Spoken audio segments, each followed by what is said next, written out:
नमस्कार दोस्तों।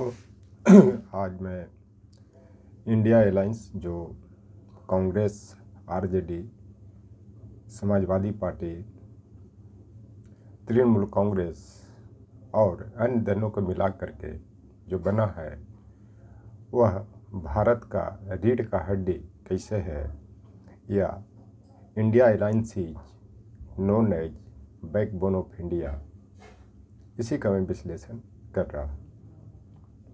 तो अभी जो प्रधानमंत्री जी जो नवी मुंबई में जो अडानी के द्वारा बनाए गए एयरपोर्ट का जो उन्होंने उद्घाटन किया, उस पर उन्होंने कहा कि कांग्रेस ने और इसके अलायंस पार्टियों ने 26/11 के बाद पाकिस्तान के सामने घुटना टेक दिया। लेकिन उनका यह स्टेटमेंट गलत है, क्योंकि जो भी पाकिस्तान से आतंकवादी आए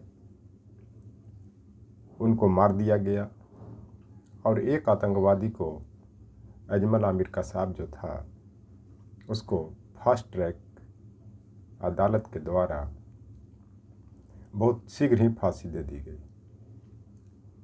इस कारण यह कहना कि कांग्रेस ने और इनके अलायंस पार्टियों ने पाकिस्तान के आगे घुटना टेक दिया, गलत है। लेकिन घुटना किसने टेका, उसका उदाहरण यह है कि जब स्वर्गीय वाजपेयी जी के नेतृत्व में भारत सरकार थी तो उस समय के तत्कालीन विदेश मंत्री स्वर्गीय यशवंत सिंह, जो मसूद अजहर जैसे आतंकवादियों को एरोप्लेन में बैठा करके कंधार ले गए और उनको छोड़ा, और छोड़ा ही नहीं, एरोप्लेन में इतना उनके साथ आतंकवादियों, मसूद अजहर और अन्य आतंकवादियों ने लोगों को इंसल्ट किया कि वो बहुत ही शर्म की बात है। तो ये देखना है किसने घुटना टेका, किसने नहीं टेका। अगली बात कि जब भारत में स्थितियां खराब थी, खास करके ओबीसी, एससी, एसटी और माइनॉरिटीज की, खास करके मुस्लिम लोगों की, उस समय अकेला ही बाबा साहब अम्बेडकर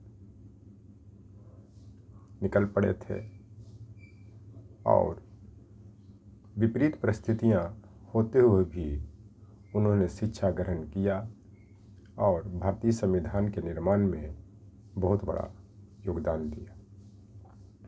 इसी में मजरूल सुल्तानपुरी की एक शेर है, मैं अकेला ही चला था जानिबे मंजिल, लोग साथ आते गए और कारवां बनता गया। इसका मतलब यह है कि बाबा साहब के पहले ज्योतिबा फूले ने पीडीए को शिक्षित करने और इनका उत्थान करने का बीड़ा उठाया। पीडीए का मतलब पिछड़ा दलित अल्पसंख्यक। उनकी विरासत बाबा साहब अम्बेडकर ने बढ़ाया। धीरे धीरे जैसे ज्योतिबा फुले के साथ लोग आते गए, खास करके पीडीए के लोग और अन्य गरीब वर्ग के लोग, उसके बाद बाबा साहब के समय आते आते बहुत बड़े संख्या में लोग आए। उसके बाद 1980 के दशक में काशीराम जी, लालू प्रसाद यादव जी, मुलायम सिंह यादव जी, शरद यादव जी, ये सब जुड़े और एक जत्था बनते गया। इन लोग ने ही, खास करके लालू प्रसाद यादव जी को गरीबों का मसीहा कहा जाता है, समाज में समानता लाने वाला कहा जाता है, और जो भी कमज़ोर तबके का शोषण होता है उनको मुक्ति दिलाने वाला कहा जाता है। यह स्थिति ब्रिटिश काल में भी था, क्योंकि उस समय के कवि या साहित्यकार कह लें, भारतेंदु हरिश्चंद्र ने भारत दुर्दशा लिखा था, नाटक लिखा था। उसमें उन्होंने बताया था कि सबके पहले जेहि ईश्वर धन बल दियो, सबके पहले जेहि सब विधाता कीनो। यह तो ब्रिटिश काल में उन्होंने लिखा था कि सबसे पहले विश्व में भारतीयों को भगवान ने धन बल दिया था, सभी बनाया था, लेकिन आज भारतीयों की स्थिति बहुत दयनीय है। यह स्थिति 80 के दशक में भी था, यह स्थिति 80 और 90 के दशक तक कह सकते हैं। चूँकि इस पृथ्वी पर कोई भगवान जन्म नहीं लेंगे,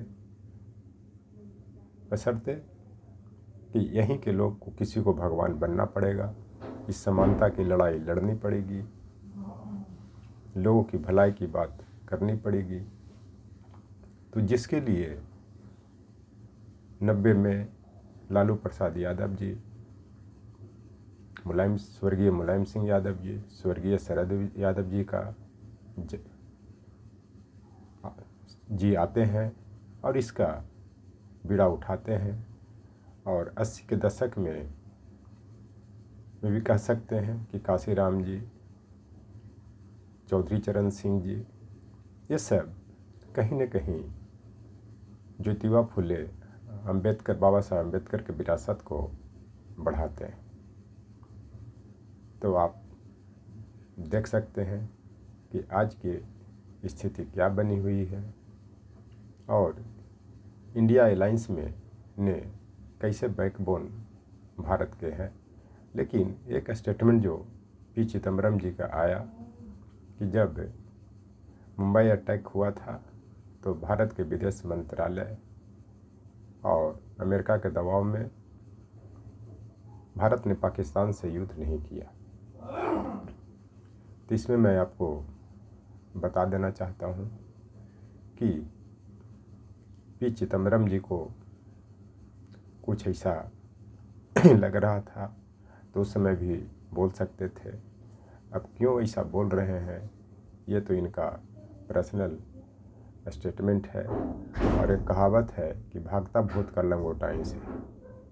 इसका मतलब ये होता है कि जाते जाते कहीं से कुछ मिल जाए। हो सकता है ये अपने बेटा को, कार्ति चिदम्बरम को, जिन पर बहुत सा केस दर्ज है, वो जेल भी जा चुके हैं, ये भी जा चुके हैं, तो अपनी प्रोटेक्शन के लिए ऐसा बोल रहे हों। लेकिन इन लोग में कोई आदमियता नहीं है, लॉयल्टी नहीं है। जैसे प्रणब मुखर्जी जी में नहीं था कि जाते जाते उन्होंने बीजेपी का दामन थाम लिया। चाहे जो भी कारण हो उसमें मैं नहीं जाऊंगा, लेकिन अंततः उनकी जो डेथ हो गई वो कहीं न कहीं गलानी से डेथ हो गई कि उनको लगा कि मैंने क्या की। क्योंकि उनकी राजनीतिक पारी कांग्रेस पार्टी से शुरू होती है और जो भी उनको भारत सरकार में, कांग्रेस पार्टी की नेतृत्व वाली सरकार में जो भी अच्छे पद मिले वो शायद अन्य पार्टी में नहीं मिलते।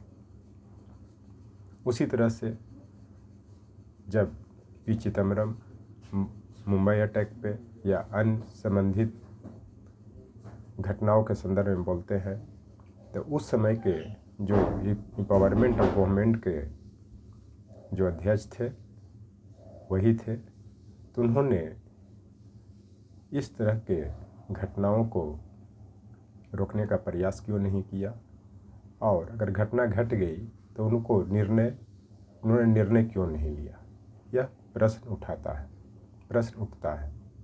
तो ये जवाब उनसे पूछना चाहिए कि क्यों ऐसा करते हैं। खास करके आज के दौर में जो बिहार में इलेक्शन भी है, इसमें पीडीए को देखना है कि किसको मजबूत करना है कौन आपके लीडर हैं, क्योंकि अगर आपका लीडर मजबूत होगा तभी हम लोग मजबूत होंगे। नहीं तो आज के डेट में भारत के मुख्य न्यायाधीश भी सुरक्षित नहीं है, क्योंकि उन पर भी भरी न्यायालय में जूता फेंक दिया गया, जबकि काशीराम के दौर में, लालू प्रसाद यादव के दौर में ऐसी घटनाएं नहीं होती थी। इस चलते जब लीडर कमज़ोर होता है तो उनके जो अनुयायी हैं वो भी कमज़ोर होते हैं, क्योंकि अनुयायी को ताकत लीडर से मिलती है और हम लोग के लीडर इंडिया अलायंस के लोग हैं। वही ताकत देंगे, वही लड़ेंगे, तभी हम लोग सब सुरक्षित होंगे। पद धारण करने वाला आदमी सुरक्षित नहीं होता है, क्योंकि जो लीडर का जो रोल होता है वो किसी का नहीं होता है। थैंक्स।